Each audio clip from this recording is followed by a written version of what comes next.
The market bottom might be in. How do I know that? Well, I don't know for sure, obviously, but I think it's likely. Here's why. The market, it's all psychology again. It's about rate of change. And although the ceasefire in the Middle East seemed shaky early on, and the fact that talks in Pakistan over the weekend seemed like they failed, and a U.S. blockade on the Strait of Hormuz was announced, and that initially scared markets and futures over the weekend. So far, the market seemed pretty strong in terms of gains to start the week. Why is that?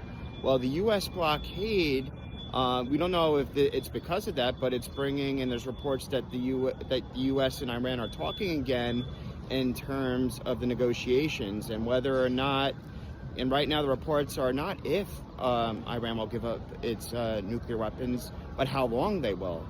And that's a good sign of progress.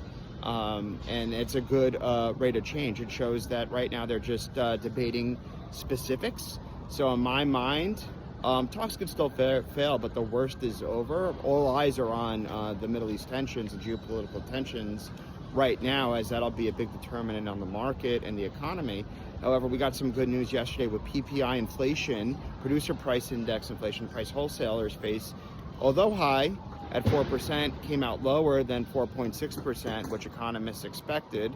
So the market interpreted that as good news. We're also seeing more money circulating in the economy, global liquidity, global money supply is rising. Same thing with U.S. liquidity and U.S. money supply rising. We have ISM at manufacturing, which is a big barometer of economic strength.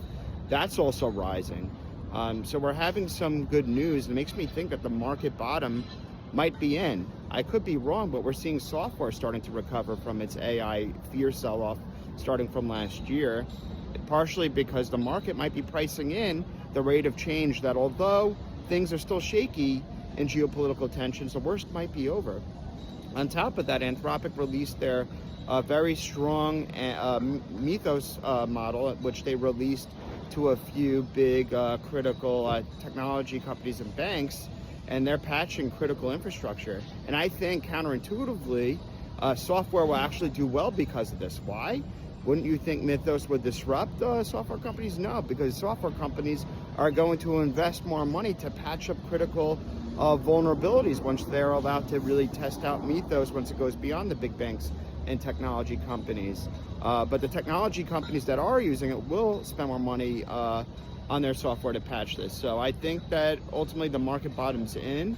I could be wrong, but I'm expecting a march toward new highs from here.